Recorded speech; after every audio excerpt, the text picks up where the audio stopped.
역사를 먼저 이제 그걸 좀 한번 읽고 그 다음에 이제 교회사로 들어가다 제가 그랬어요. 근데 그걸 어떻게 보는가 하게 되면 제가 이렇게 얘기를 해서 구속사로 보자. 구속자의 출발은 아브라함이니까 아브라함부터 보자. 제가 이렇게 시작을 한 거예요. 저도요. 그런데 저도 읽어 내려가다 보니까 이게 다르게 보인 거예요. 나도 구속사를 보려고 봤는데 그때 제가 이제 이렇게 본 거는 처음에 내가 이제 하나님을 경험만 해놓은 거지 이렇게 보는 거를 보려고 생각하지를 않고 있다가 이걸 이제 교회사를 이제 같이 좀 공부 좀 뭐 하자고 그래가지고서 이제 어쨌든 이제 최근 그 곤잘레츠의 그 교회사 있어요. 그 영어요. 그거 영어 그 원서 가지고 이제 그때 유학 가려고 준비를 하고 있으니까 그거 가지고 읽자 이제 그러면서 그 구약 성경은 먼저 그 존 브라이트 걸 가지고서 이제 한번 읽고서 하자는 식으로 하는데 아브라함부터 보는데 그걸 구속사로 보자 제가 그리고 나도 이제 구속사로 본다고 시작을 한 거예요. 그리고 아브라함부터 시작을 하는데 하다가 보니까 내가 다르게 보이기 시작한 거예요. 저도 그게 나도 놀란 거예요. 이게 아니 그게 나도 놀라는 게 야 이게 전에는 내가 이렇게 안 보였는데 이게 왜 이렇게 보이나 그래서 어쨌든 그렇게 보이는 부분을 가지고 이제 혼자 이제 이렇게 쭉 이제 정리하고 얘기하다 보니까는 이게 너무 의미 있게 다가오는 거예요. 이게요 이런 거 나 자신에게 일단 완전히 다시 보이기 시작한 게 이렇게 시작되어진 거예요. 나도 구속사로 보려고 봤는데 구속사로 보이는 게 다른 걸 보는데 그게 뭔지는 몰랐어요. 단지 그렇게 보인다 그래 그때는 그냥 이렇게만 이제 얘기를 한 거죠. 뭐 영성으로 뭐 어쩌고 저쩌고 이제 이렇게 이런 식으로 정도나 이제 얘기를 하고 그러다가 이제 그걸 이제 신약 성경으로 넘어오고 이제 이러고 하면서 다시 이렇게 보고 그러면서 이제 제가 1부, 2부 그러고 나서 이제 하브리 얘기를 쓸 때는 제가 이제 그게 이 계약사로다 그걸 이제 500년 단위로다 이렇게 이제 내가 끌고 나가서 이렇게 본 거예요. 그 부분이 나도 이걸 뭘 계약서로 이제부터 봐보자 그러고 본 게 아니라 저도 하나님을 경험한 그런 경험이 나도 모르게 이렇게 보이게 하는 부분이 이제 있었던 거고요. 그런데 지금 이제 그걸 여기서 이렇게 이제 제가 그러면 이걸 어떻게 이게 씨 뿌리는 자로 보느냐. 아, 저도 당연히 밭이라고 생각을 하죠. 이걸 읽고서. 밭이 중요하지. 내 밭에 뭐라고요? 지금 뭐 개정에 그렇게 이름을 붙여놨다고요? 당연히 그렇게 생각을.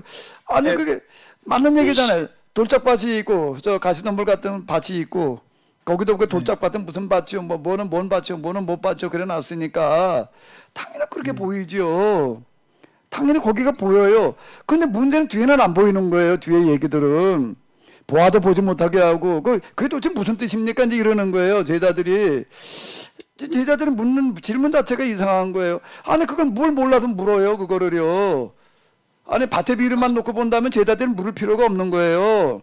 한번 생각을 해보세요. 그 본문을 가지고서 이제 한번 우리가 생각을 해봐. 아니, 뭘 모를 게 있어서 붙어요. 저 물어요, 그거를. 밭에다가 지질 뿌려놨는데, 당연히 돌짝밭에 뿌리는 게 씨가 안 나지. 길바닥에 뿌리는 게 새가 얻어 주워 먹지. 가시덤불에 부러지는 게 그게 제대로 자라겠어요? 가시덤불 눌려가지고 안 되지. 예?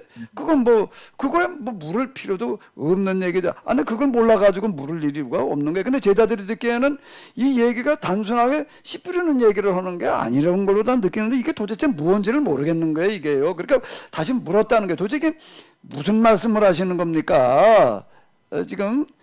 예수님이 겨우 사람들 그 먼저서 온 사람들 다 앉혀놓고 그래 그거 얘기하려고 그러겠어요. 생각을 해봐봐요. 그거 저 씨를 뿌리는데 말에 그게 야 제대로 된 놈은 밭에 떨어져 그게 잘 자라지. 아니 그걸 얘기하시려고 그러는 거겠는가. 근데 제자들이 도대체 이게 무슨 뜻입니까라고 이제 다시 물으시겠지. 그때 얘기하는 게 보아도 보지 못하게 하고 들어도 듣지 못하게 하고 이 얘기를 왜 해요 이게요. 이 얘기가 이게 그 보아도 보지 못하게 하고 그 얘기는 이제 마태 마감 누가에서 다 다루기는 내용이에요. 그거는요. 거기가 중심인 거예요. 근데 그 부분이 이제 뭔 얘기가 되는가 하게 되면 제가 가르치는 자 거기다 이게 그들을 겨냥을 해가지고서 지금 이제 성경을 말씀을 잘못 얘기해 놓고 있는 바람에 지금 이런 현상이 벌어진 거다. 이걸 얘기하려고 하는 게 중심이라는 얘기예요. 그걸 얘기한 거다. 근데 이들은 아무리 얘기해도 이걸 못 알아듣는다. 이거를. 응? 너에게는 이제 비밀이 주어졌으나 이제 이렇게 얘기를 하시잖아요. 그리고 이제 특히 마태복음이 이제 그건 유대인들을 향해서 쓰여진 복음서기 때문에 이제 더 그런데 이제 거기에서는 마지막 구절이 이제 그거잖아요. 네. 천국에 제자된 서기관마다. 그러니까 뭐 중심으로 우리가 봐야 되고, 거기서 우리가 읽어낼 게 주로 겨우 밭이나 읽어내야 되겠어요? 그거는 이제 앞부분에 그 얘기만 하고 끝났다면은 밭으로 다 얘기를 할 수가 있는데, 뒤에 얘기들을 쭉 연결시켜 놓고 보게 되면은 뒤에 얘기가 중요한 거지, 사실 전체 분량으로 봐서도 그렇고, 앞에 그 얘기가 아니잖아요. 뒤에 얘기가 중요한 거죠, 뒤에 얘기. 근데 이제 우리가 이게 뭐라고 그래야 되나, 이제, 어떤 편향이라고 하는 게 바로 이제 이런 건 것 같은데, 그냥 다 그렇게 생각하다 보니까 서로 그렇게 얘기를 하다 보니까 그냥 그러고 넘어가는 거예요. 그 뒤에는 글쎄 그건 무슨 얘기인지 잘 모르겠고 그냥 근데 이게 이렇게 되는 거예요. 이제 보아도 보지 못하는 거예요. 들어도 듣지 못하는 게 우리가 지금 그렇게 돼버린 쪽이 된 것 같아요. 특히 마태복음에서는 명확하게 뒤에가 천국의 제자된 데 서기관마다 이제 이렇게 나가니까 거기 결론이잖아요. 그게 거기까지 나. 그리고 사실 그 52절 해석하는 거 굉장히 어려운 얘기. 그 무슨 소리야 도대체 그게 뭐. 국간에서 뭐 옛 것과 새 것을 내오는 집중과 같다는 게 뭔 얘기겠어요 이게. 이제 그게 결론인 거예요. 네. 이게 참 정말 이거는 우리가 이제 이들 때문에 이제 특히 그 보아도 보지 못하게 하고 이거는 계약을 파기할 때 선언하는 말씀이에요. 계약 파기 선언이에요 이거는요. 이게 무슨 말씀이거든요. 목사님 그게 저 이사야서나 보아도 보지 못하고 이렇게 한다는 게 반어법 그런 건 아닌가요? 아니 그거는 이제 이사야서 1장에 나오는 그런 얘기인데요. 네. 이사야서 1장에 나오는데 누가 우리를 위하여 갈고 이제 우리가 잘 아는 그 구절에서 얘기인데요. 그럼 무슨 얘기가 되는가 하면 이게 도구마라고 하는 신앙이 잘못 들어가 있어 놔가지고서 보아도 보지 못하게 하고 들어도 듣지 못하게 하면 아무리 얘기를 해도 못 알아듣는다는 그런 얘기가 되는 거예요. 그래서 너희가 특히 이제 23장으로 넘어가도 마태복음에서는 뭔가 하게 되면 너희가 그나 나를 만나면 배나도 지옥 자식이 되게 하는도다가 이 얘기가 되는 거예요. 이게 완전 도구마 신앙, 교리 신앙을 만들어 놓는 거예요. 그러니까 계약이 파기되고 심판에 직면했을 때 나타나는 현상에 말씀은 사라져 버리고 교리만 남는 거예요. 그러니까 교리 신앙이 돼 버리는 거죠. 그러니까 신앙 고백 그냥 이제 이렇게만 이제 나가다 보니까 이제 그런 비극적 현상이 나타나는 거죠. 목사님 감사합니다. 일단 근데 지금 이 얘기 누구도 그렇게 보지를 않는다는 얘기는 지금 우리가 봐도 못 보고 들어도 못 듣는 거예요. 지금요 이게요. 그러니까 우리가 심각한 거예요 사실이요 이 얘기가. 예, 고맙습니다, 장로님. 네네네. 네. 또 뭐 다른 분도 혹시 하실 말씀 있으신 분들 있으면은요. 네, 나가면서. 예. 제가 좀 말씀드릴까요? 예, 뭐 말씀하세요, 장로님. 예수님의 입장에서 그 복음을 전하시는 일 자체도 씨를 뿌리셨던 거 아니에요? 그렇다면 예수님도 씨를 뿌리셨다면 이미 그 세례를 통해서 밭을 기경한 그 세례 요한으로 볼 수 있는지, 그리고 또 우리가 그 서기관을 지금 여기서 말씀하셨는데, 지금 현재 유대교의 서기관과 천국의 서기관을 이렇게 서로 비교했다고 볼 수가 있는데요. 결론으로 마태복음에서 천국에 제자된 서기관, 그 서기관은 옛 것과 새 것을 이렇게 말씀하신 그 결론이 현재 우리가 지금 생각하고 있는 어떤 보수와 진보가 만나야 된다고 하는 그런 말씀과 같은 맥락인지 그 두 가지 질문을 드리고 싶습니다. 예, 그러니까 그 앞에 이제 세례 요한 부분은 잠깐 다시 한번 얘기를 해줘 보세요. 세례 요한이 이미 예수님의 그 복음 전하시는 그 일에 이미 기경을 했다는 거죠. 네네. 세례로. 네네. 그렇게 볼 수가 있는지. 세례로? 모든 그 유대인들의 백성들의 마음을 세례를 통해서 기경을 하신 것이 아닌가. 네네. 아니면 예수님의 그 사역을 미리 준비하기 위해서 오신 분이잖아요, 세례 요한이. 네네네. 그렇다면 세례를 통해서 이미 모든 백성들의 마음을 기경을 하지 않았나? 네네네. 예, 그렇죠. 그렇게 볼 수도 있지 않겠냐. 그러니까 예수님은 말 그대로 천국의 제자된 서기관과 같은 그런 그런 서기관과 같은 입장에서 복음을 전하셨다는 그렇게 봐야 된다고 예, 하는 예, 것이 그렇죠. 네네. 세례 요한의 설교라는 부분이. 그리고 이제 그 예. 세례가 이제 제사함의 세례 그랬으니까 이제 무슨 얘기가 되는가 하게 되면은 그건 이제 그 부분에 대해서도 이제 앞에서도 말씀드렸지만은 사실 왜 세례 요한으로 알고 여자가 낳은 자 중에 세례 요한보다 큰 자가 없다라고 이렇게 이제 얘기를 하시는가라고 한다고 하게 되면 이 사람은 그냥 우리 단순하게 세례 준 사람 이제 이렇게만 이제 이해를 하는데 그건 종교사회에서 신견을 이뤄놓는 거예요. 종교사회에서 신견을 이뤄놓는 어떤 그런 거 고대에는 다 뭐가 있는가 하면 동물제사라는 게 있어요. 고대 종교에서는요. 다 신에게 이제 동물제사 이건 어디나 있다고 교회만 있는 게 아니죠. 우리 구약 성경에만 있는 게 아니라 그리고 이제 동물제사가 아니라도 이제 뭔가 하게 되면은 예배의식이라는 걸로다가 의식으로 신을 섬겨야 된다. 이렇게 다 생각을 하는 거거든요. 그런데 지금 세례 요한은 여기에 대해서 뭐라고 얘기를 하는가 하면 제사나 종교의식이 아니라 마음이어야 된다는 거예요. 회개하는 마음이어야 된다는 거예요. 하나님께서 그걸 받으신다. 이렇게 이제 완전히 방향을 바꿔놓은 사람인 거예요. 이 사람은요. 그런 측면에서 이제 이 세례 요한이라는 사람은 그건 뭐 구약 성경의 제사를 뭐 폐지했다 어쩌다 이 정도의 문제 사람이 아니라 인류 종교사에 있어서 신교를 이뤄놓은 사람이다. 이렇게 평가가 될 수 있다고요. 이 사람이야말로. 그러니까 여자가 낳은 자 중에 요한보다 큰 자가 없다는 얘기는 이럴 때 이해가 되는 얘기지. 세례 요한이 단지 그냥 예수님이 오셨다는 걸 먼저 알아보고 뭐 세례를 줬기 때문에 그렇다. 그것만 가지고서는 이게 참 얘기가 좀 어려워져. 그럼 모세는 뭐고 누구 아브라함은 뭐고 말이야. 여자가 낳은 자 중에 요한보다 큰 자가 없다는 얘기는 뭘 어떻게 이해를 해야 되느냐. 세례 요한에 와가지고도 비로소 기독교가 됐던 유대교가 됐던 무슨 다른 종교가 됐든지 간에 신을 섬기는 기본적인 어떤 그런 방향이 이제 잡혀졌다. 이런 측면에서 놓고 볼 때 여자가 낳은 자 중에 요한보다 큰 자가 없다는 얘기가 이제 이게 성립이 되는 거거든요. 이렇게 볼 수 있는 어떤 이제 이런 거고요. 지금 보수와 진보의 어떤 그런 문제를 이렇게 본다라고 하게 되면 일단 보수는 뭔가 하면 지나온 전통과 교리들을 이제 중요시하는 사람들이거든요. 그리고 진보 그럼 이제 새롭게 시작하려고 그러니까 이제 그것도 뭐 옛 것과 새 것도 이제 우리가 또 그렇게 이제 비슷하게 갖다 이렇게 볼 수도 있겠죠. 그런데 이게 옛 것과 새 것을 하나 뭐 버리고 그러는 게 아니라 이제 다시 옛 것이라고 다 버려야 되는 그런 게 아니잖아요. 내가 율법이나 선지를 폐하러 온 것이 아니요. 율법과 선지자 필요 없다. 다 내다버려라 이 얘기가 아니거든요.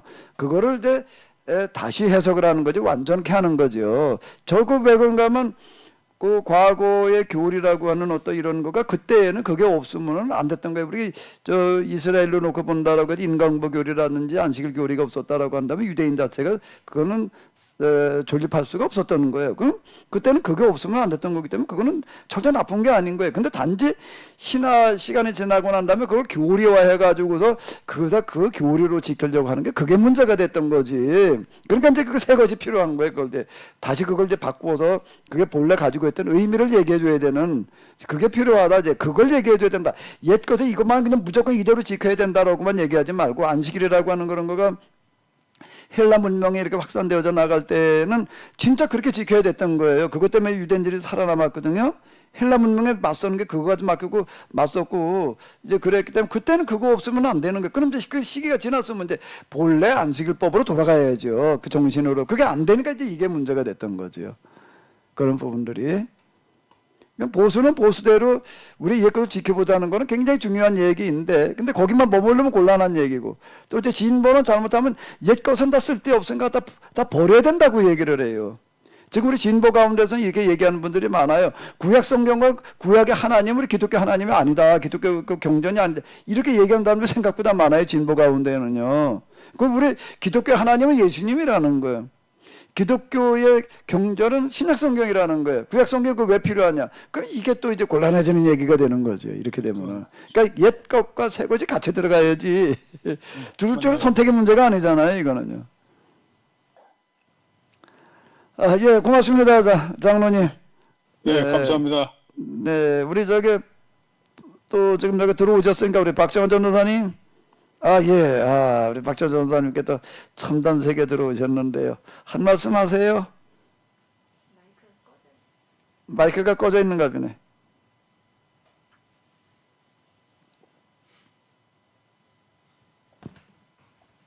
안녕하세요. 오늘 함께 그 자리에 동참하지 못했지만 이렇게 팀즈로 함께 동참하게 되어서 너무나 감사드립니다. 예. 팀들을 이렇게 보니까 지금 많이 좀 실감이 나시죠? 팀들을 보니까 그래도 좀 이렇게 뭐야, 여러 사람도 얼굴 좀 이렇게 그래도 이렇게 나와도 보니까 좀 실감이 나시죠? 변호사님? 마이크가 꺼져 있, 마이크 스피커를 이렇게 잘 좀 해가지고도 보시고요.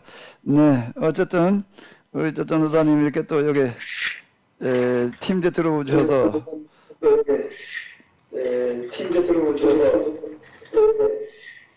그저 끄니까 그게 안 들리셨구만. 이제. 예, 그걸 듣고 계셔서 지금 그런 거네. 보니까.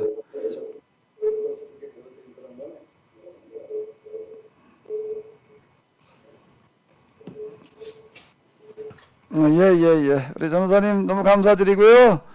네, 늘 평안하시기를 바라요. 네, 감사합니다. 네, 목사님. 네네네. 또 누구 좀 소개를 드릴까? 한 분만 더 누구를 해볼까? 이천우 목사님은 했고 이준호 목사님 다 했나? 나 김덕영 목사님 좀 잠깐만. 지난번에도 좀 얘기를 김덕영 집사님 마이크 좀 카메라 좀 켜봐요. 김덕영 집사님 마이크하고 카메라 좀 잠깐 켜봐요. 안 들리시는가 보네. 예. 이제 또 시간. 예, 반갑습니다. 예, 아이고, 네. 이제 평안하셨어요? 예, 오늘 그래도 접촉하신 분들이 좀 많이 계시니까, 지난 수요일 날인가는 접촉을 해줬었지만, 그때는 이제 우리 다 모인 자리가 아니었고, 좀 인사 좀 해주세요.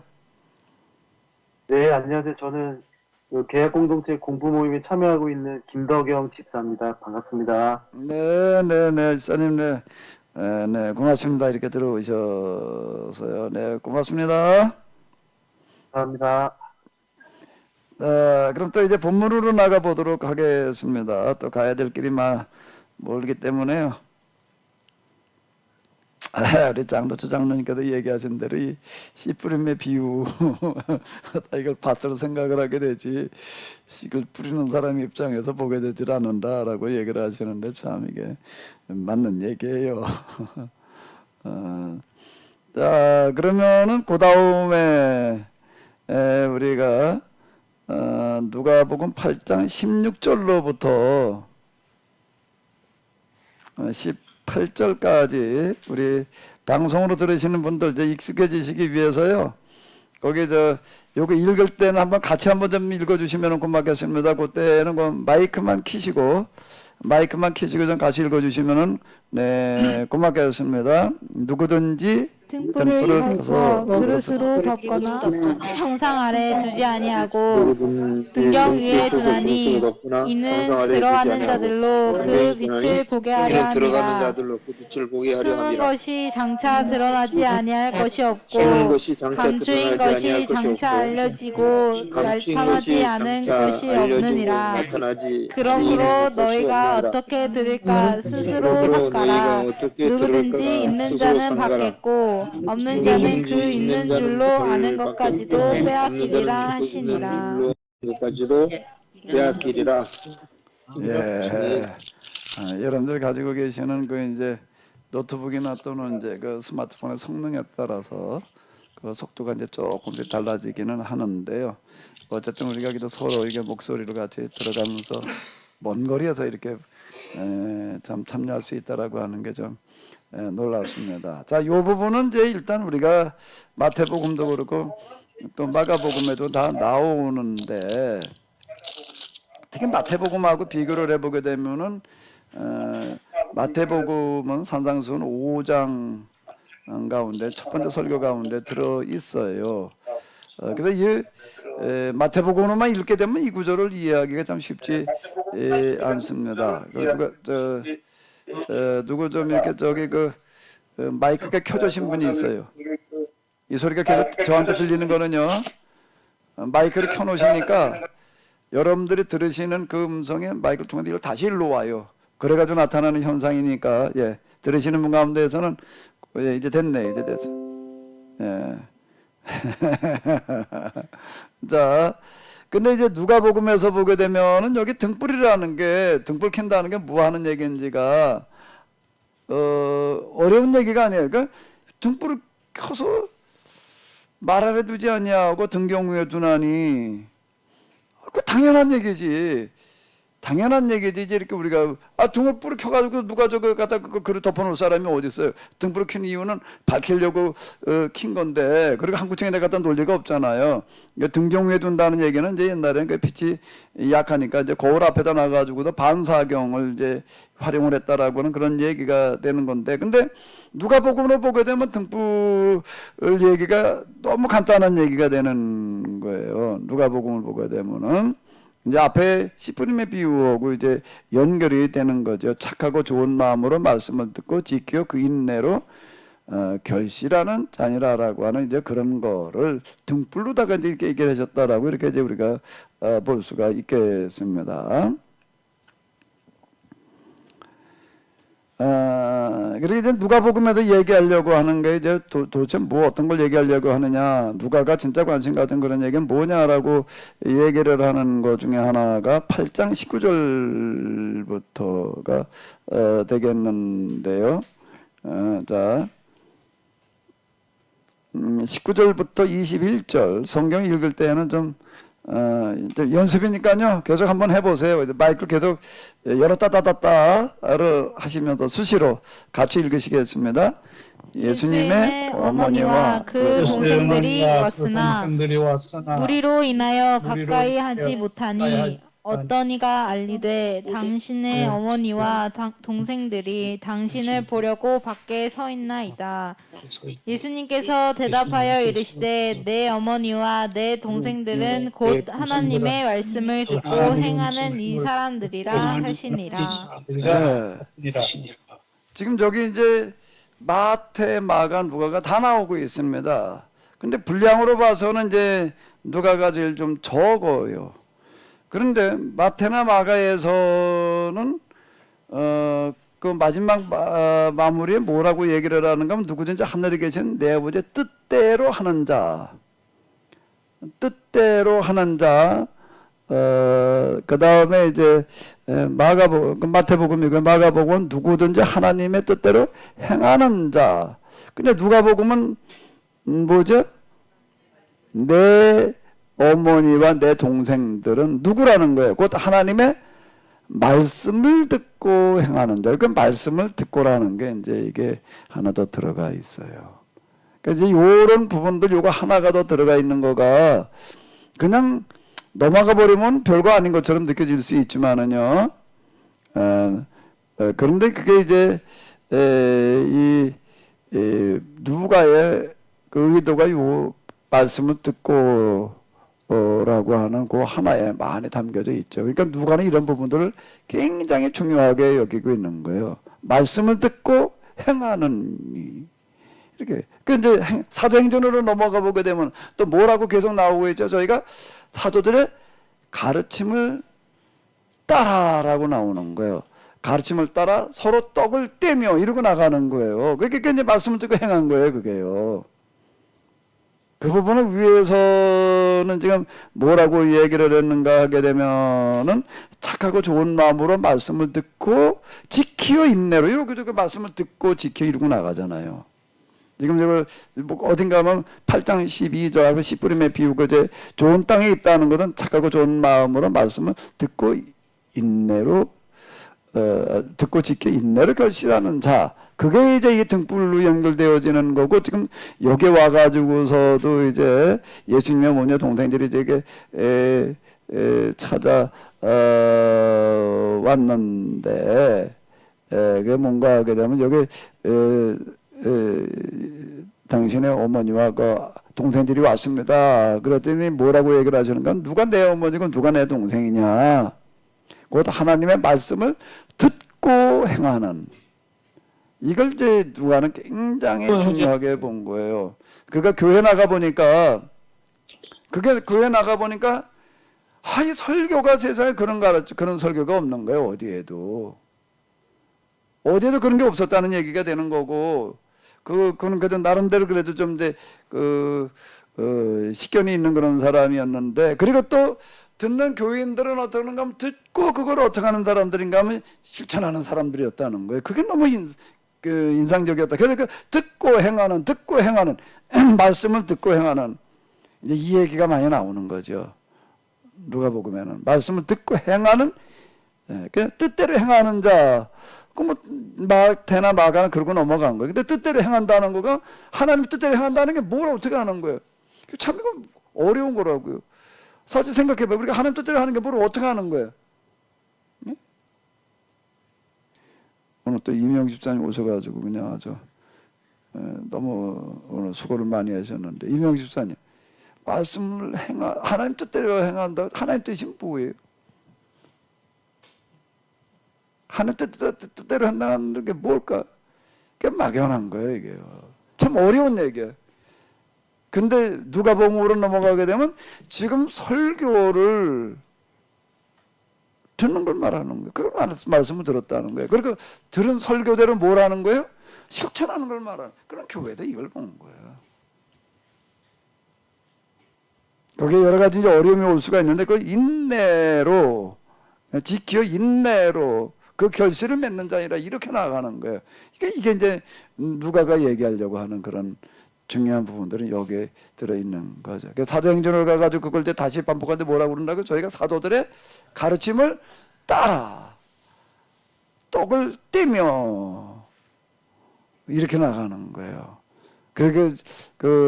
거기도 재산들을 다 가지고 와도 손 나눠 쓰는 게 그냥 저절로 된 게 아니라 사도들이 그렇게 가르쳤다는 거를 얘기를 하는 거고, 사도들을 어떻게 이렇게 가르쳤냐면 예수님께서 또 그렇게 가르치셨다는 얘기가 되는 거죠.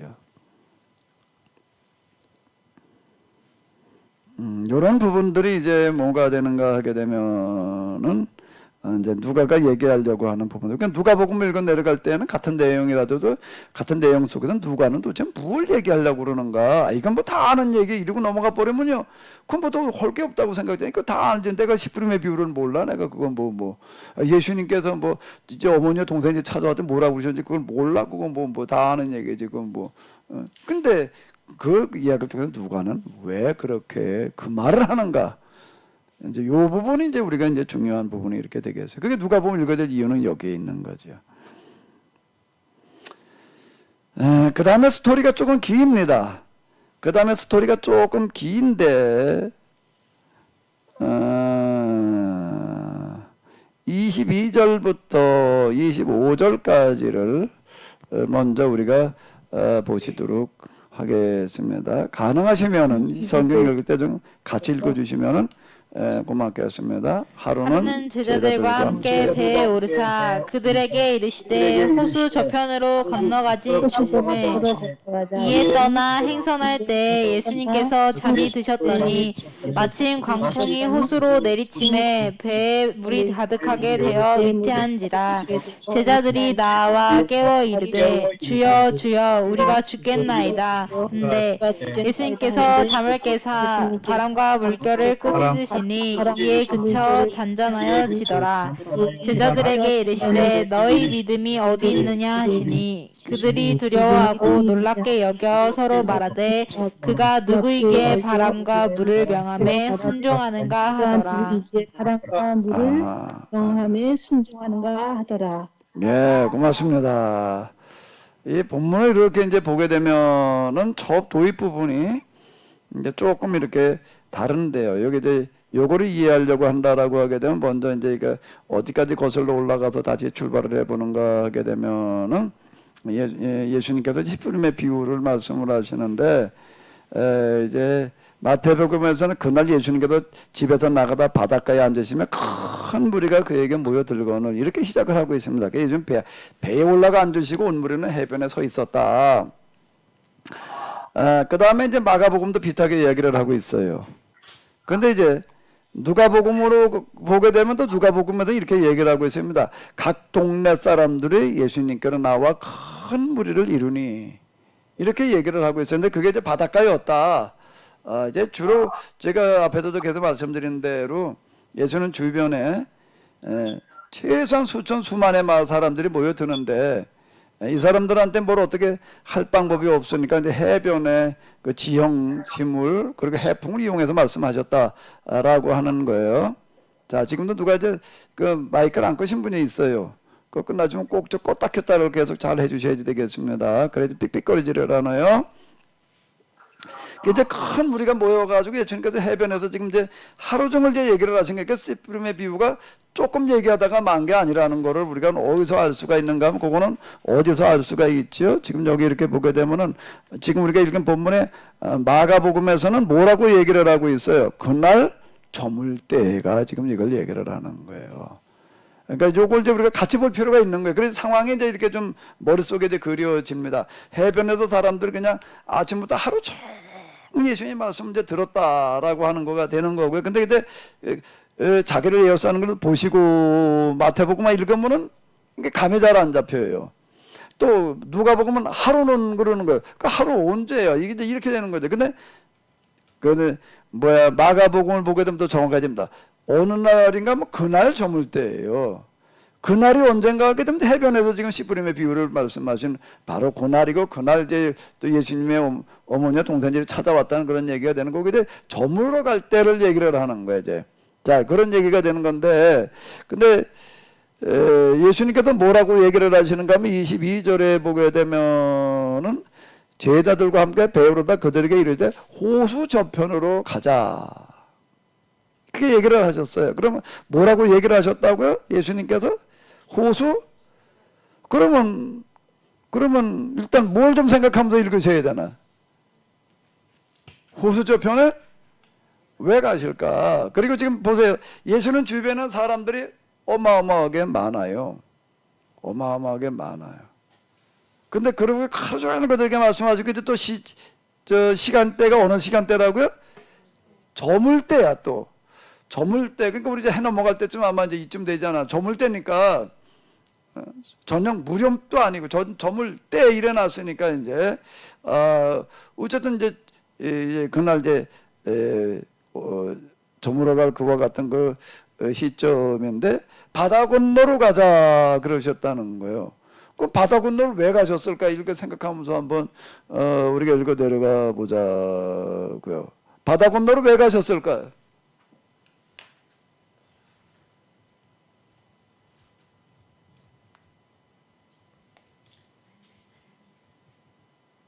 왜 가셨을까? 그 지금 여기 이렇게 보게 되면 풍랑이나 물결과 바다를 잠잠케 하시는 거 때문이었을까? 일단 뭐 이제 풍랑 있는 바다 잔잔해 가신 거 그냥 넘어가도 되겠지요. 이제 그냥 그건 좀 그 내용은 넘어가 보자. 그냥 넘어가고 도대체 예수님께서 뭘 하러 그 저녁 무렵에 바다를 건너가자라고 이야기를 하시는가? 그리고 여기 이렇게 보게 되면 배에 오르셨더니 이제 광풍이 또 불었다는 거예요. 광풍이 불어. 광풍이라는 게 뭘 가지고 광풍이? 여기 또 마가복음에는 큰 광풍이라고 이렇게 얘기를 하고 있습니다. 그러니까 요 시기가 이제 좀 바람이 많이 부는 어떤 그런 시점이어가지고서 이제 가기가 어려웠다. 가는데 풍랑이 일어가지고서 이제 배가 뒤집어질 뻔했다는 그런 얘기 자체는 굉장히 큰 위험을 닥쳐왔다는 얘기가 되는 거예요. 그럼 예수님께서는 바다 저편으로 가자라고 얘기를 하시는 거예요. 그러면 그 시간대 바람에 불어가지고서 배가 뒤집어질 전복될 그런 위험성이 있다는 것까지도 예수님께서는 아심에도 불구하고 그럼에도 불구하고 우리가 일단 풍랑 있는 바다 얘기는 그냥 거기까지만 보자고요. 풍랑이 일어가지고 배가 전복될 수 위험이 있음에도 불구하고 건너가셔야 될 이유가 있었던 거예요. 그게 뭘까? 그게 뭐였죠? 그리고서 이제 그 다음에 얘기가 좀 길게 나옵니다. 스토리가 길게 나오는데 이거를 뭐 다 읽기는 좀 너무 많고 내용은 다 아시리라고 믿고 그냥 넘어가도록 하겠습니다. 이건 너무 이렇게 잘 아시는 이야기니까. 자, 그럼 이제 우리가 지금 방 이제 말씀드린 대로 예수님께서 저녁 무렵에 아니 바닷가에서 배를 몰고 가는데 밤에 나가는 게 뭐 그 갈릴리 바다라고 하는 그거는 그렇게 잠깐 건너갈 수 있는 조그만 호수가 아니라고요. 건너편으로 가자고 그러니까 한참 가야 된다고요. 그럼 그 어두워질 무렵에 배를 몰고 나간다는 것도 이렇게 흔한 일은 아닐 거고. 근데 또 가는데 그 시점에 또 바람이 불어가지고 광풍이야. 또 막아보면 큰 광풍이야. 또 그런 엄청난 장애물이 있음에도 불구하고 건너가실 이유가 있었다는 거예요. 그게 뭔가 하게 되면 그 바다 건너편에 누가 있는 거죠? 한 마가나 누가에 의하게 되면은 이게 귀신 들린 사람이 하나고 마태복음에는 두 사람으로 나오고 있어요. 그러니까 일단 우리가 그냥 왜 마태는 둘로 얘기고 여기 하나로 되어 있냐 뭐 이건 그냥 넘어가고요. 도대체 이 귀신 들린 사람 그냥 한 사람으로다가 생각을 하면서 우리가 진행을 해보자고요. 자, 근데 예수님께서는 거기를 왜 가셨나 하게 되면 가서도 결국 만나시는 게 누굴 만나는 거죠? 한 귀신 들린 사람을 만나고 계시는 거예요. 그럼 예수님 거기를 왜 가셨다는 거예요? 그럼 이제 무슨 부름이 생겨요? 한번 얘기를 해봐요.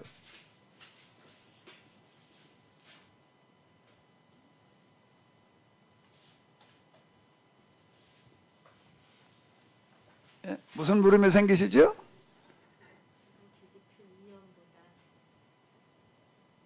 일단 이걸 좀 이 바닷가에도 지금 사람들이 지금 어떻다고요?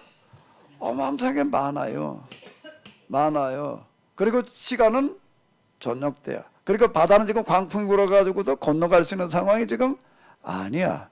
이런 상황이라는 거예요, 지금요. 큰 광풍이라고 그랬어요. 근데 예수님께서는 어떻게 하시는 거예요?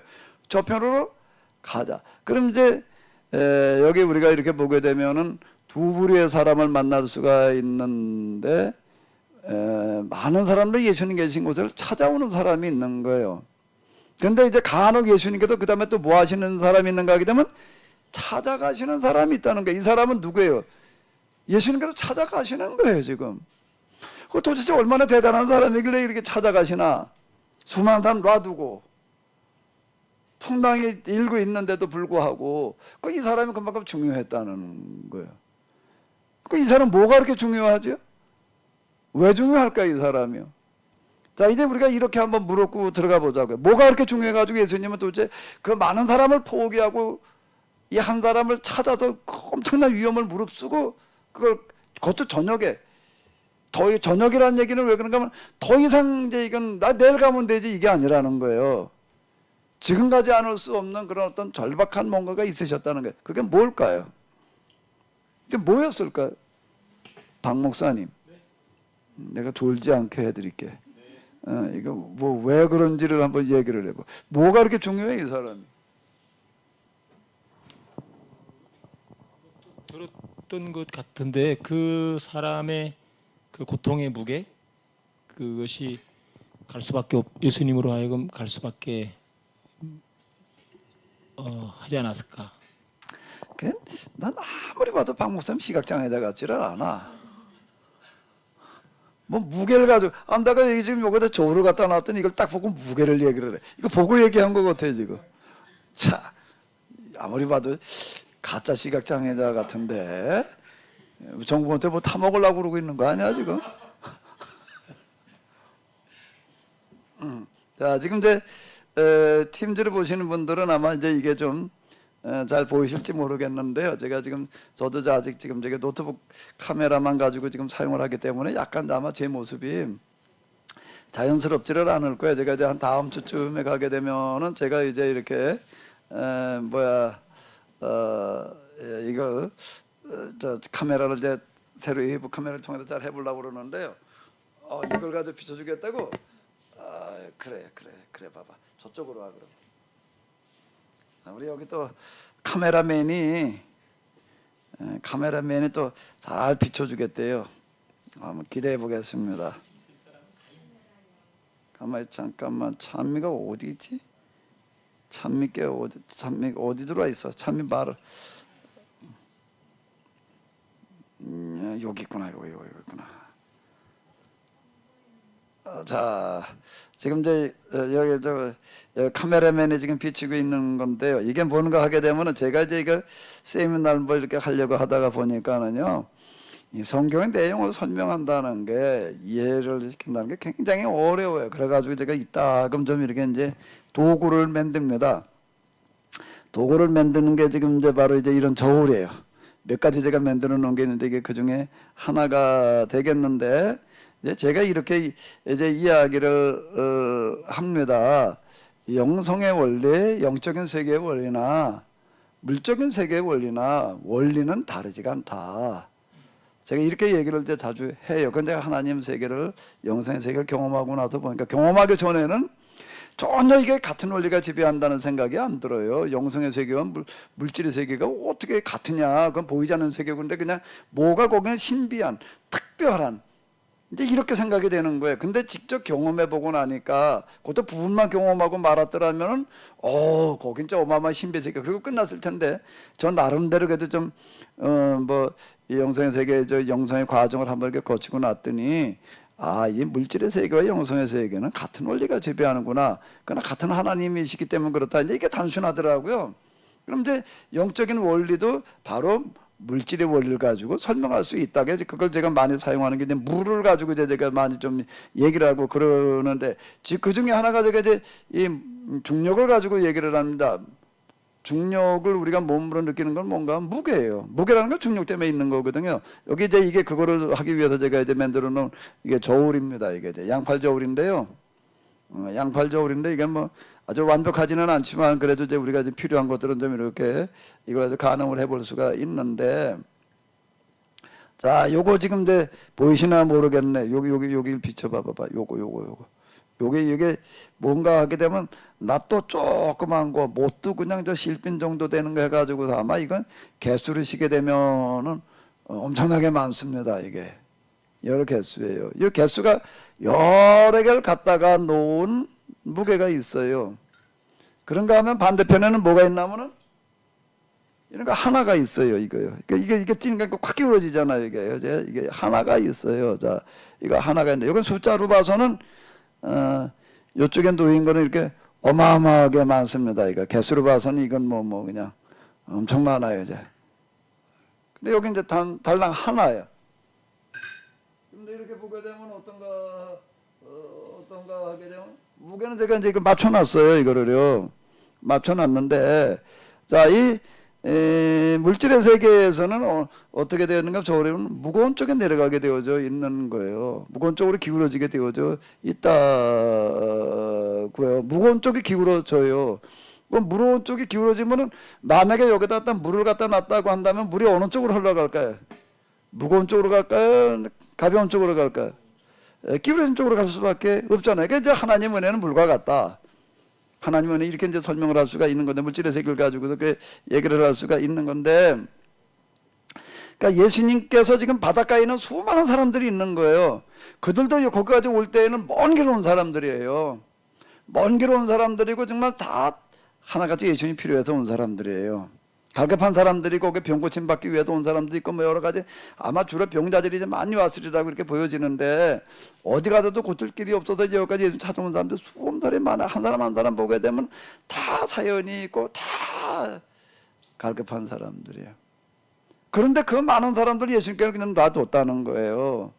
그리고 떠나셨다는 거예요. 그래서 바다 건너편으로 가자. 그리고 가시는 거예요. 여기 바닷가에 있는 사람 찾아온 사람들이고, 그럼 이제 거기 가보니까 이제 한 사람이 있어요. 무덤가에 버려진 귀신 들린 사람이야. 그러니까 이 사람은 누구도 데려오는 사람도 없어요. 데려오는 사람도 없어요. 이게 예수님이라는 분이 이런 분이 있다는 건 아마 이 사람은 몰랐을 가능성이 많아. 누가 뭐 거기 보면 무덤가에 지금 버려진 사람이 없고 뭐 누구도 같이 가까이 갈 수가 없었고 뭐 그런 얘기를 해. 쇠고랑을 매어놔두고 그냥 쇠사자 끊어버렸다 말이야. 아주 너무 난폭해가지고 제가 손댈 수 없는 그런 한 사람이 이제 있었던 거예요. 아마 그 가족이나 그래도 가까운 가족이나 이제 먹을 걸 갖다 이렇게 아마 이제 줘가지고서 지금 아마 겨우 살아가고 있지 않았을까. 이 사람 뭐 굶고 살 수는 없을 테니까 그건 누가 거기다 먹을 걸 갖다 주게 그건 전화 누가 가까운 가족에 내 가족으로 내 집으로 돌아가라는 얘기를 보게 되면 그래도 가족은 있었다는 얘기가 되는 거예요. 왜 그러면 가족들이 데리고 있지를 못했는가? 데리고 있을 수가 없는 게 집에서 그냥 난리 피고 소리를 지르니까 온 동네 사람들은 그냥 이건 못 있겠다고 이제 이래가지고 할 수 없이 이제 무덤가에 갔다 이렇게 그냥 버려진 채로 있는 이런 사람이었다라고 하는 거예요. 그 사람을 만나러 가신 거예요. 그럼 의문이 생겨요. 아니 이 사람 뭐가 그렇게 대단해서 그걸 만나러 가셨나? 무게가 더 나갔다 박 목사님 그랬는데 무게가 더 나간 게 뭐예요 구체적으로? 그건 여기 저울 보고 한 얘기고. 그 사람 속에 그 사람 안에 이제 됐어요 이제요 찬미 됐어요. 저한테 된 줄 알았다 그러네. 이명옥 집사님 마이크.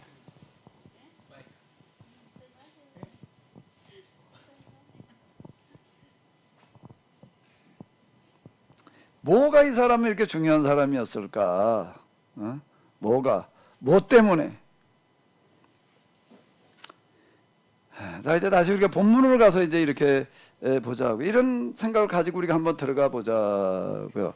이 부분에 대해서는 항상 이런 부분들은 마가가 더 관심을 가지고 기록을 해서 일단 분량이 많아요. 마가복음에 그건 누가도 뭐 마태보다는 훨씬 이제 많고 이제 그런데 그다음 이야기는 잘 아시잖아요.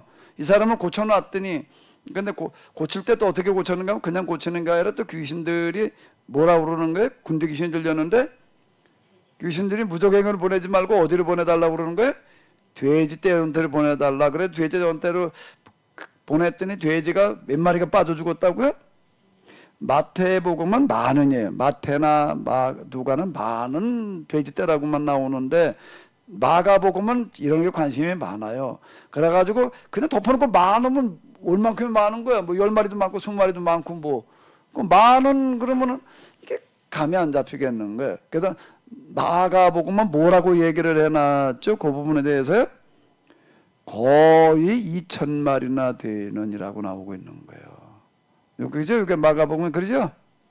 거의 2,000마리나 되는 돼지떼 이렇게 얘기를 해놓고 있습니다. 그 귀신이 이 사람 들어가는 귀신이 이제 뭐 열어셨다 그래가지고 이제 군대라고 이제 이렇게 그랬는데 군대 귀신이 돼지떼로 들어갔더니 돼지가 어떻게 됐다는 거예요?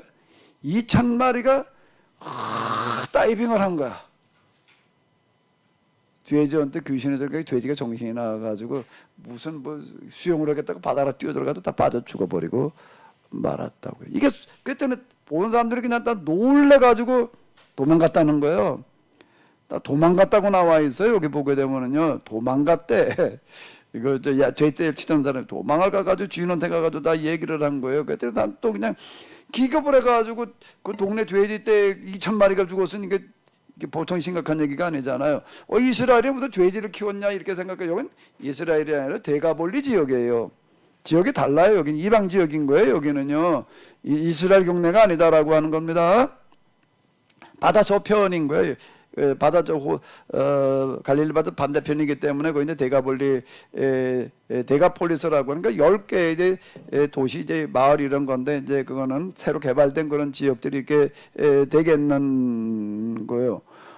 근데 이 사람들이 이렇게 돼지 2,000마리는 적은 숫자가 아니라고요. 요즘 돼지 농장 같은 데 가면 뭐 수천 마리 키우는 데가 있더라고요. 내가 돼지가 뭐 3,000마리, 5,000마리 그러면 엄청난 크게 느껴져 가지고서 엄청 큰 목장을 한다 그랬더니 뭐라고 이 돼지 목장 치고는 작은 거다 또 그렇게 얘기를 하더라고요. 그분들이 2,000마리 그러면 이제 요즘이 아니에요. 옛날에 2,000마리면 이건 엄청난 숫자를 말하는 거. 이게 다 빠져 죽은 거예요. 이제 그 사람들 몰려와가지고서 그냥 이런데 예수님 보고 이제 떠나달라고 이제 뭐 그랬다, 그래 떠나셨다 이제 그런 얘기가 이렇게 되는 건데, 이제 그러고 이제 그 다음 얘기를 조금 먼저 보게 되면은 이렇게 얘기가 나오고 있어요. 누가 보면 예수님께서 이 사람을 고쳐주고 이제 그 다음 날 아마 오셨지 않았나, 아니면 그 밤은 아닌 것 같고 어떻게 됐는지 그건 잘 모르겠는데. 예? 얼마나 거기 있다 오셨는지까지 잘 모르겠는데 그 밤에 오셨는지 다음날 아마 다음날 오셨을 것 같아. 그날 왔으면 한밤중이었을 텐데 40절에 뭐라고 나오는 거 예수님께서 돌아오심에 무리가 환영하니 이렇게 나오고 있어요. 그러니까 아마 한밤중은 아니었던 것 같고 그 다음날 오시지 않았을까라고 이렇게 생각되어지는데 무리가 환영하니 이는 다 기다렸습니다. 예수님께서 수만장인데 갑자기 혼자 떠나셨다가 그냥 배 타고 가시는 바람에 그냥 기다리고 있었다는 얘기가 환영했다. 이제 그 얘기가 이제 이렇게 되는 겁니다. 상황이 지금 이래요. 그러면 도대체 이 사람은 뭐 때문에 그렇게 예수님께서 여기로 찾아가셔야만 했을까? 또 찾아가시는 거예요. 뭐가 그렇게 중요해가지고, 뭐가 그렇게 대단해가지고. 뭐가 그렇게 중요하고 대단했을까, 이 사람이. 동네에서 버림받은 사람인데, 무덤가에 그냥 그냥 시체를, 죽은 시체처럼 취급받는 그런 사람이 예수님에게는 그렇지 않았다는 거예요. 대단했다는 거예요. 왜요? 뭐 때문에? 뭐가 그렇게 중요했을까? 전선 박 목사님이 좀 얘기를 해야지 뭐. 이번에는 저 마이크를 넘기겠습니다. 사모님. 김민호 사모님. 좀 말씀 좀 한번 해보세요. 아, 없는 사람 왜 자꾸 찾아? 보이질 않으니까 없는 사람도 찾고 있네.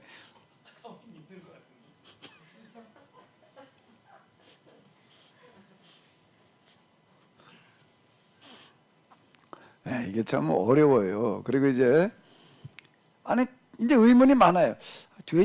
귀신이 왜 돼지 떼한테 들어가자고 그랬을까? 귀신이 왜 돼지 떼한테 들어가려고 그럴까? 귀신이 돼지를 좋아하나? 응? 그리고 또 들어가자마자 돼지를 왜 또 물에 들어갔다 빠져 죽나 또 그래? 왜 물로 뛰어 들어가 그래? 그것도 의문이고 이걸 보고 그 치던 사람들은 다 도망을 갔다는 거예요. 무서워가지고 그 얘기 그렇게 나와 있어. 이걸 듣고 사람들이 놀라가지고서 그냥 자기들 돼지가 그냥 이거는 아마 누구 개인의 돼지라기보다는 한 동네 사람들이 공동으로 키우던 돼지였을 가능성도 배제를 못할 것 같아요. 이제 어쨌든 간에 이제 그 동네 사람들이 몰려왔다 이제 그렇게 얘기를 하는 거야. 사람들이 이루어진 일을 보려고 나와서 그 사람들이라는 게 그 돼지떼고 뭐가 관련 있는 사람들이 이렇게 이제 왔을 거 아니에요? 그런 거예요. 이제. 자, 근데 이 사람들이 와가지고서는 뭐라고 그러는가 하게 되면은 이 사람들이 올 때는 무슨 생각을 가지고 왔을까? 박 목사님 같으면은 박 목사님 돼지떼가 다 그냥 바닷물에 빠져 죽었대. 예? 그 치는 사람이 이제 관련 사람이 와도 그러는 거예요. 그러면 쫓아올 때는 무슨 생각을 하고 오고서 도대체 누가 내 돼지떼를 갖다 물에 빠뜨려 죽였나 그러고 올 거 아니야. 아니면 그냥 빠져 죽은 돼지 구경하러 올까? 박 목사님 같은 왜 오겠어? 당연히 그럴 거 아니야. 근데 와서 보니까는 예수님의 귀신을 쫓아낸 사람이 와서 상황 파악을 해보니까 귀신을 들린 사람이 귀신을 쫓아내는데 귀신이 돼지한테 들어가가지고 돼지가 빠져 죽은 거예요. 2,000마리나 돼 그게 한두 마리도 아니고. 그러면 그렇게 온 사람 박 목사님 같은 거기 와서 뭐라고 그럴 거예요?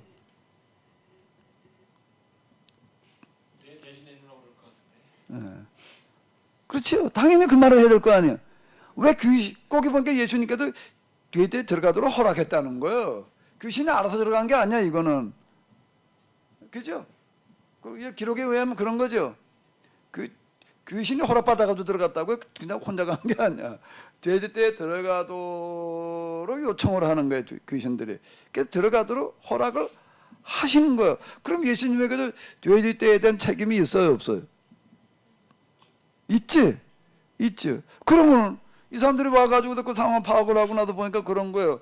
그럼 왜 우리 돼지떼한테 들어가게 해도 돼지들 다 몰살시켰냐? 그 말을 해야 돼, 안 해야 돼? 당연히 그 말이 나와야 될 거 아니에요.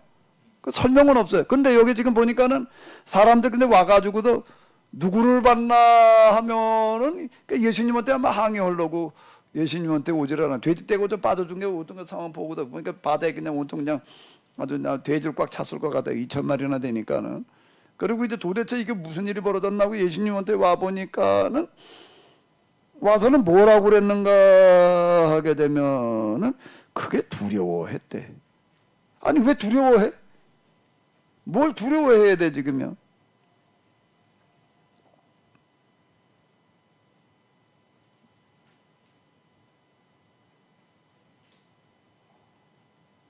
여긴 누가복음에 이렇게 나와 있어요.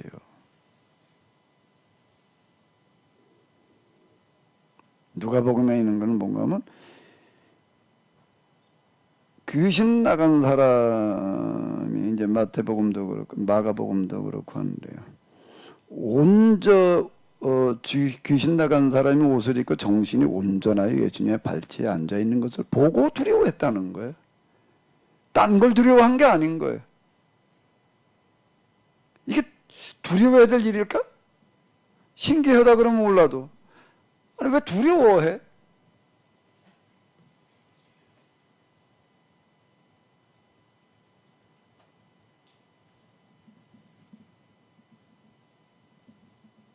왜 두려워했을까? 자, 그런데 비록 이게 성경은 뭔가 하게 되면은 제가 이제 이건 설명문이나 산문이 아니다. 일종의 이제 운명과 같다. 이제 간결하게 그냥 요점만 딱 얘기를 해놓고 끝나버리기 때문에 의문이 참 많아요. 근데 이걸 이제 연결져 가지고서 이제 이렇게 한번 이제 정리를 해봐야지 되는 건데, 자 일단 귀신들은 왜 돼지떼한테 들어가자고 그랬을까? 다시 이제 우리가 이해가 안 되는 부분은. 근데 예수님 왜 들어가라고 또 허락을 하셨을까? 들어간 돼지떼들은 또 왜 다 바닷물들과 빠져 죽었을까? 근데 그 주인들은 와가지고서 예수님한테 하다 항의는 고사하고 두려워했다는 거예요. 뭘 보고 두려워했는가 하게 되면은 귀신 들렸던 사람이 온전한 정신을 가지고 앉아 있는 걸 보고 두려워했다는 거예요. 그 왜 두려워했을까? 그러면 이 사람 이제 흔히 이렇게 많이 얘기를 합니다. 네 이름이 뭐냐? 예수님이 물어요 귀신한테. 그래서 귀신이 뭐라고 대답을 하죠? 군대입니다. 그때 로기온이라는 단어 써놨다고요. 원어다. 그게 원어풀이를 해요 이제. 원어풀이를 해요. 로기온이라는 단어를 가지고 군대가 로기온은 뭔가 하면 로마의 이제 군단에 해당되어지는 어떤 그런 단어예요. 로기온. 그래 놓으면은 이게 군대 용어야 이제 이게. 그러니까 이제 이 사람이 이제 로기온이라는 단어를 보면은 다 무겁게 해석하는 사람들이 많은가 하게 되면은 이 사람이 이제 군대 귀신이라는 거를 로기온 귀신. 그래가지고 이 사람은 이제 군대 갔다가 이제 거기서 무슨 어떤 무슨 충격 때문에 전쟁의 충격 기타 등등의 충격 때문에 이제 이렇게 정신 이상이 됐을 거다라고 이제 이렇게 추정을 하게 된 경우들이 이제 많습니다. 주로 이제 원어를 가지고 이제 해석하는 분들은 이제 그렇게 얘기를 해요. 로기온이라는 게 그 로마 군대 용어가 되어진가 군대 가가지고서 그렇게 되는 경우로서 자주 군대에 갔다가 정신 이상돼 가지고 온 사람들이 생각보다 있어요. 저희 전에 나오던 교인 그 동생도 얘기를 하는데 남동생이 군대 갔다고 그랬다는 거 아주 착하고 일도 잘하고 아주 그랬던 동생이었는데 군대 가가지고서 그냥 정신이 이상이 돼가지고 와가지고서 그 이후 계속 정병원 생활하고 이제 그러고 있던 사람 제가 여러분도 신방도 가고 그러고 했었는데 군대 가서 그랬다는 거예요. 그러니까 이제 군대 가서 들렸던 귀신이 어떨 거다 한번 이제 이렇게 생각을 합니다. 근데 그 다음은 그런 설명이 어려워. 그러면 그 귀신이 왜 돼지떼를 데려가겠다고 그래? 예수님 왜 또 들어가라고 허락을 하셔? 그 돼지는 왜 또 빠져 죽어? 그럼 그건 어떻게 설명을 해야 돼? 박 목사님 이걸 어떻게 해석을 해서 이런 거? 목사님 옛날에 마가복음 하실 때 잠깐 얘기하셨던 것 같은데. 다 잊어버렸지. 자꾸 잊어버려야 돼. 그래 내가 또 얘기를 하지. 안 잊어버리면 그건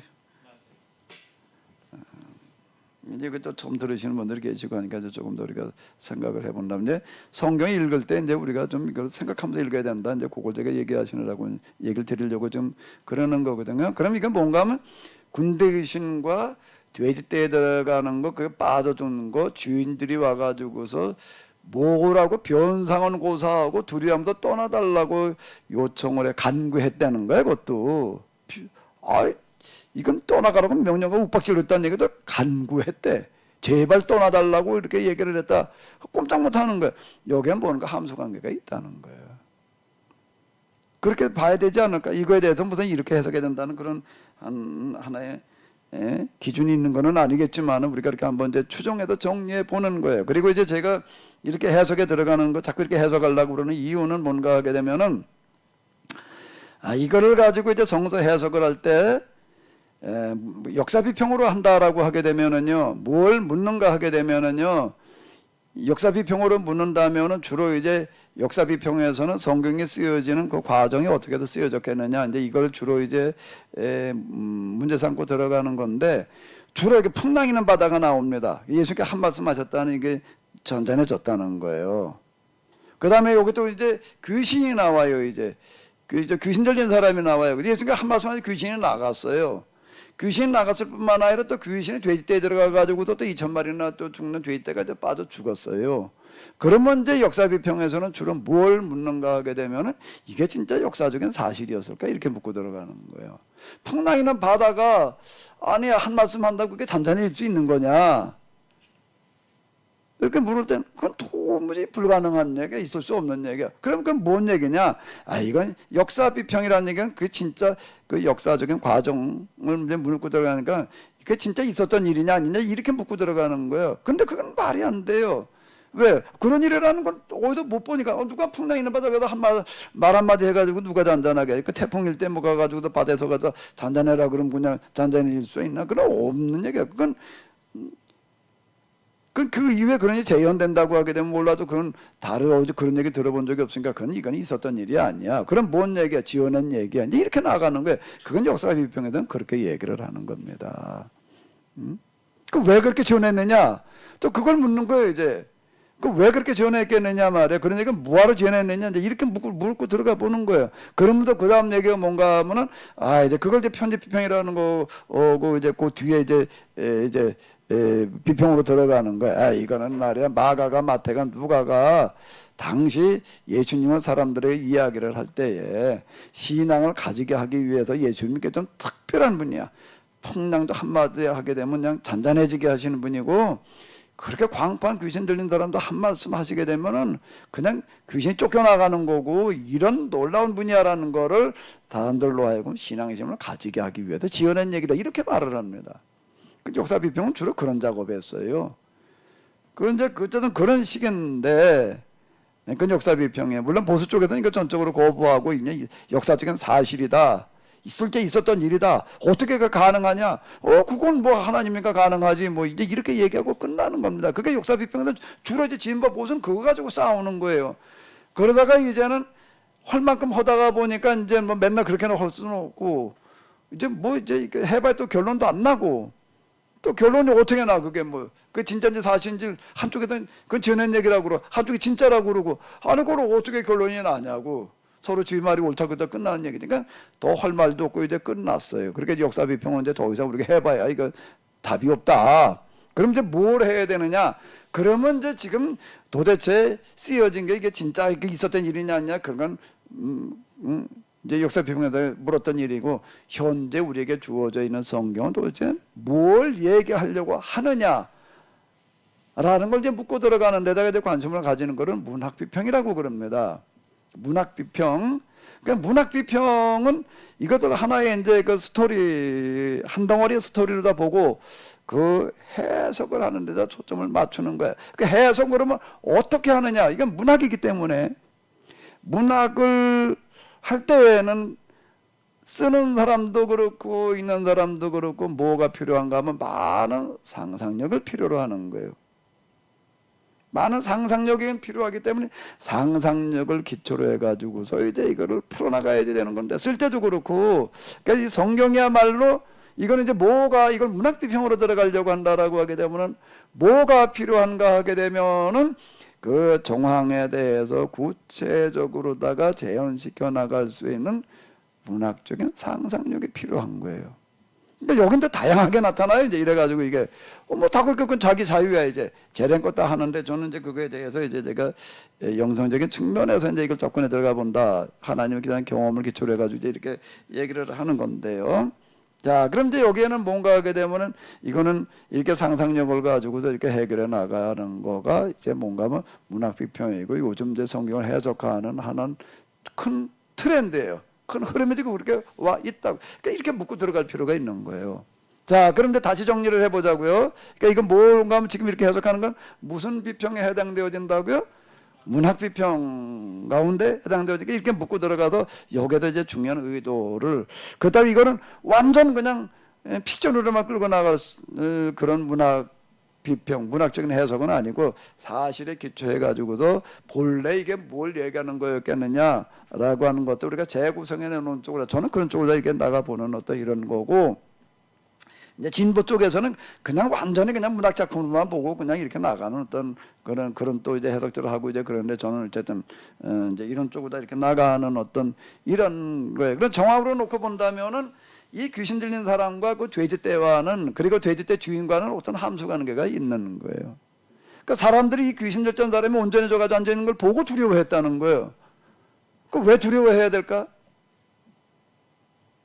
그러면 이 사람은 뭔가 하게 되면은 이 사람은 어떤 사람인가 하면은 이 돼지떼와 관련이 있는 거예요. 그러니까 귀신이 그걸로 들어가겠다 그런 거고. 근데 이 사람 나설 때 왜 두려워했을까라고 할 때에 뭐 때문이었을까요? 이 사람은 왜 정신 질환이 되었느냐라고 하는 게 아무런 설명이 없지만 단서는 주는 건데 사람들이 보고 이 사람이 온전해진 걸 보고 두려워했다는 거예요. 그럼 왜 두려워할까? 그럼 이 사람들이 돼지떼 주인들이 이 사람이 정신질환자가 되게 하는데 어떤 역할을 했다는 얘기 안 했다는 얘기예요? 했다는 얘기예요. 그리고 이 사람은 왜 정신질환자가 됐다는 거예요? 이 사람들로부터 받은 어떤 많은 뭐 스트레스라고 그래야 되나 뭐라고 그래야 되나 박해라고 그래야 되나 이런 것들가 쌓이고 쌓여가지고 이렇게 됐다는 얘기가 되는 거예요.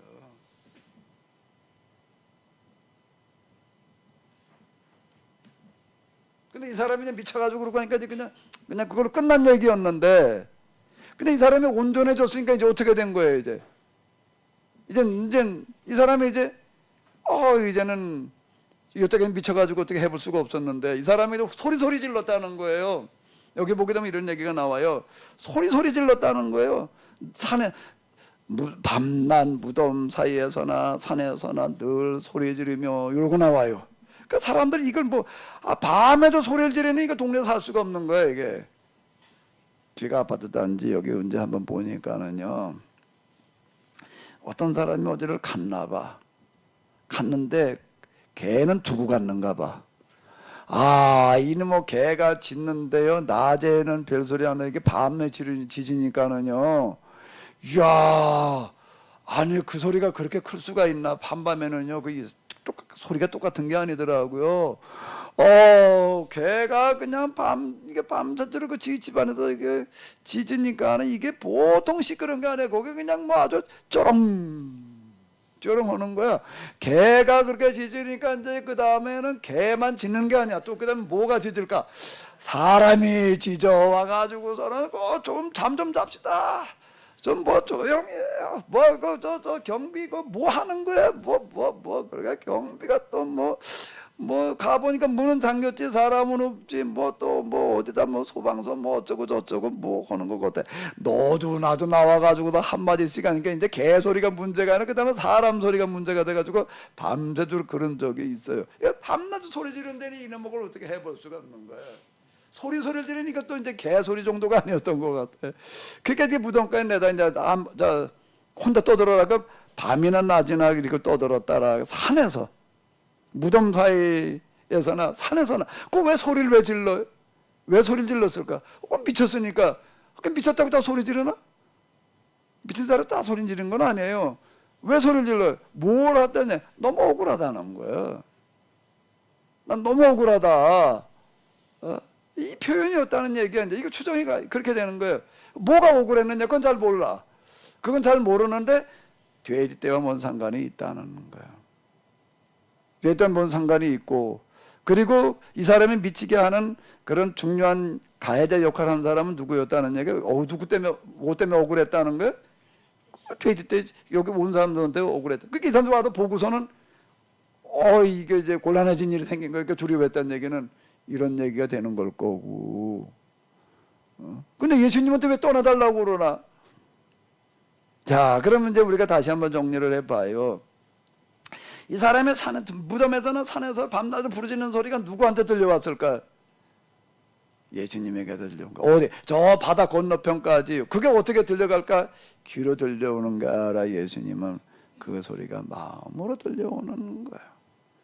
여기 지금 바닷가에 모이는 수많은 사람들이 있지만은 어쩌면 수많은 사람이 있을 텐데 거기에 뭐 병 걸려가지고 온 사람, 뭐 무슨 억울하니 무슨 일 때문에 온 사람들, 뭐 말씀에 갈급해서 온 사람들, 그들이 있는 갈급한 모든 것들을 갖다가 다 모아놓은 무게와 이 한 사람이 지금 억울한 일을 당해가지고 밤낮으로 부르짖기는 무게가 어느 게 더 컸을까? 이게 더 큰 거예요. 그러니까 예수님은 그쪽으로 가신 거예요. 사람에게는 뭐만 보이는가 하면 수많은 사람이 더 중요하지. 한 사람이 숫자로만 보는, 사람 숫자만 가지고 보는데 하나님은 사람 숫자로만 보시는 게 아니라 뭐로 보신다고요? 마음의 숫자를 보시는 거예요. 그러니까 마음을 어떻게 쉬워? 그러니까 예수님, 하나님이 이렇게 얘기하신 게 사람은 외모를 보거냐 나 여호와는 뭘 보느니라? 중심을 보느니라. 예레미야가 이렇게 선언하는 말씀이 있습니다. 예루살렘의 멸망을 선언하면서요.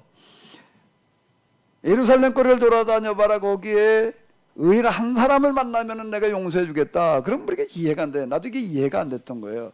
한 사람을 만나면은 한 사람 때문에 용서를 해줘? 한 사람이 뭘 어때? 그래 또 하나는 한 사람도 없었어 그러면은 이렇게 그러니까 한 사람을 만나면은 용서해 주시겠다. 소돔과 고모라 또 의인 10명을 만남이라는 거예요. 그러니까 한 사람 10명은 뭘 말하는 걸까요? 어떻게 한 사람 때문에, 어떻게 10명 때문에 심판을 면하시겠다고 얘기를 하시는가? 그 한 사람 10명은 뭘 말하는 거죠? 하나님은 숫자로 말하시는 게 아니에요. 마음의 그 정도가 1000명, 10,000명에 모였어도 한 사람만 못할 수가 있는 거예요. 그 절박함이라고 하는 거가, 절박함이라는 걸 다 모아도 이 한 사람의 지금 부르짖기는 절박함만 못할 수 있다라는 걸 지금 여기서 보여주고 있다. 그러니까 이 사람을 향해서 갔을 수밖에 없는 거예요. 이 사람의 부르짖음이 더 크게, 그 바닷가에 모이는 수많은 사람들보다. 근데 왜 하필 저녁 때였을까? 왜 저녁 때였을까? 자, 여기 이걸 가지고 이제 요거 지금 노트북 카메라로 아마 화면이 잘 비춰지시는지 모르겠는데 이걸 가지고 제가 다시 한번 설명해 볼게요. 이게 균형을 이루고 있어요. 됐어. 이렇게 균형을 이루는데, 자 이제 물이라고 한번 생각을 해봐요. 수평에서는 물이 흘러가지를 않습니다. 그러니까 기울어져 가면 이게 흘러가는 거예요. 기울어지면 흘러질 수밖에 없어요. 이게요. 자, 이렇게 되는 이치예요. 자, 그러면 여기 저녁 무렵에 예수님께서 바다 건너편으로 가자 그러셨다는 거예요. 여기 바닷가에도 수많은 사람들이 모여와 있어요. 그리고 이제 예수님께서 여기서 얘기를 하고 계시다가 저녁 무렵에 야 안 되겠다 저길로 가자 건너가자 그러셨다는 거예요. 그럼 무슨 얘기가 되는가? 이 한 사람이 계속 억울함을 울부짖고 있었는데 울부짖음에 쌓이는 거예요. 그것도 영적인 세계나 물질의 세계나 같다. 무게가 있는 거예요. 그것도 우리는 무게가 안 느껴지지만은 하나님에게는 그게 다 이제 느껴지는 거예요. 근데 그 부르짖는 밤낮으로 무덤가에서나 산에서 부르짖는 부르짖음이 계속 되다가 보니까 쌓여서 예수님께서 저녁 무렵이라고 할 때 그 시점에는 어떻게 됐다는 얘기예요? 또 무게가 어떻게 됐다는 얘기죠? 더 나가가지고 어떻게 됐다는 얘기? 일로 기울어져서 이제 물이 일로 흘러갈 수밖에 없었다는 얘기. 이게 기도의 원리예요. 기도라는 어떤 이런 거가 그냥 한 번 해서 끝나야 될 얘기가 아니라 어느 정도의 분량이 차야 된다는 거예요. 그게 때가 참여라는 얘기는 그런 얘기가 되는 거예요. 그런 얘기. 예수님께서 왜 그때 오셨느냐? 때가 참여라고 그래요. 그럼 사람이 예수님을 기다리는 갈급함이라는 게 있는 거예요. 수많은 사람이요. 갈급함이 있는데 예수님께서 오실 그때가 어떤 때였는가 하면 그 갈급함이 쌓여가지고서 이게 이렇게 기울어졌다라는 얘기가 되는 거야. 하나님의 때는 카이로스라고 얘기를 하는 거 하나님의 때래, 하나님의 시간이래. 그럼 뭐 언제 그 하나님과 알아서 정해놓으신 시간? 그러면 말이 안 돼. 그래 하나님 마음대로고 그거는. 근데 그거는 뭔 얘기가 되는가 하면 우리가 그분을 기다리는 기다림과 갈급함이라는 게 쌓여서 기울어져야 된다는 거예요. 기울어져야 된다는 게 기도하다가 낙심치 말아야 될 것이라는 거 이런 얘기가 되는 게 조금 기도했다고 이게 무게가 달리는 게 아니라고요. 기도를 하고 또 해가지고서 이게 기울어져야지 돼. 기울어질 때까지 해야 된다. 근데 그 시점, 그 저녁 무렵이 언제였는가 하면 바로 요 시점이었다는 거예요. 그쪽에서 물이 흘러갈 수밖에 없는. 그래서 가자. 이 얘기가 이제 되는 거고. 제가 경험한 어떤 그런 그 영성의 원리라고 하는 걸 본다면 저한테는 이게 이렇게 보이는 거예요. 그 억울함이라고 하는 부분들. 그럼 예수님을 보고 두려워 떠나달라고 그랬다는 거예요. 일단 다 아는 거예요. 예수님은 뭐라는가 하면 이 사실을 너무나 잘 아시고 이 억울함을 풀어주러 오셨다는 거가 되는 거고. 근데 이 사람이 또 뭐라고 그런 게 예수님께 떠나니까 나도 따라가겠다고 그러는 거예요. 따라가겠다고 그랬더니 예수님께서 뭐라고 그러는가 하면 따라가는 걸 허락지 아니하시고 어디로 돌아가라고 그랬다고요? 집으로 돌아가서 하나님께서 내게 얼마나 큰 은혜를 베풀어 주셨는지를 말을 해라. 이 얘기 자체가 이제 이 사람 때문에 가족들도 그렇고 많이 힘들고 고생했다는 얘기고 이 사람이 당한 어려움은 혼자만의 어려움이 아니라 가족의 어려움이었을 거고 억울함이었을 거고 그 얘기가 되는 거예요. 그 뭐예요? 여기 이렇게 보게 되면 하나님께서 내가 어떻게 큰 일을 행하셨는지를 이라는 그런 얘기는 뭔가 일을 통해서 이 사람의 억울함이라는 거가 해결이 됐다는 얘기가 되는 거고, 그리고 예수님을 따르겠다는 것, 따름이라는 거가 어떻게 됐는가 하게 되면은 여기 이렇게 보게 되면은 마가복음에서 이것도 자세하게 기록을 하고 있는데 데가볼리에 이 사람이 가가지고서 그냥 집에만 가고 끝난 게 아니야. 그가 가서 예수님께서 자기에게 어떻게 큰 일을 행하셨는지 데가볼리에 전파하니 모든 사람이 놀랍게 여기더라. 이 사람이 이걸로 끝나지 않냐고 그 이후 이제 데가볼리 그 10개 성을 얘기를 하는 건데 그 지역에 가지고 널리 알렸다라는 그런 얘기이고, 그럼 이 사람도 지금 뭘 하는 사람이었기 때문에 이런 일을 당했고, 그리고 예수님께서 찾아가실 수밖에 없는 사람이었는가 하면 이 사람은 뭔 싸움이었죠? 뭘 하던 사람이에요, 이 사람은요. 요즘으로 얘기를 한다면은 뭐라고 그래야 되나? 뭐 민권 운동을 했다고 그래야 되나? 정말 약자의 편에 서 가지고서 정말 뭔가를 하려고 했던 어떤 그런 사람이었으리라고 이렇게 추정이 되는 거예요. 그리고 예수님께서는 그걸 또 너무 귀하게 보신 거고, 그러다가 억울한 일을 당해가지고서 그냥 지금 울부짖고 있는 그 울음소리를 듣고 가셨다는 그런 얘기가 되는 거죠. 그러니까 그게 무게가 나가는 거지. 무게라는 얘기가, 자, 무게, 이거 다시 저울을 가지고 이렇게 보신다고 하게 되면 하나님 앞에 무게 나가는 거는 덮어놓고 그냥 기도한다고, 덮어놓고 그냥 부르짖는다고만 무게가 나가는 게 아니라 마음의 무게가 나가야 된다라고 하는 거예요. 그런 얘기가 지금 이제 요 뒤에 깔려져 있는 어떤 이런 이야기로 봐야 되지 않을까? 라고 이제 이렇게 생각되어지는 거죠. 그래서 성경 읽다가 우리가 이 지금 본문처럼 도대체 의문은 많고 설명은 없고 그렇게 되어지는 이런 경우들이 뭔가 하면은요, 좀 거기에 많은 또 그만큼 큰 의미도 담겨져 있어요. 요거에 대해서 좀 의문 드신 분들 계실 수 있을 텐데 시간이 됐으니까 좀 쉬었다가 좀 하실 말씀 있으시면 좀 얘기해 주시면은 고맙겠습니다. 20분까지 쉬도록 하겠습니다.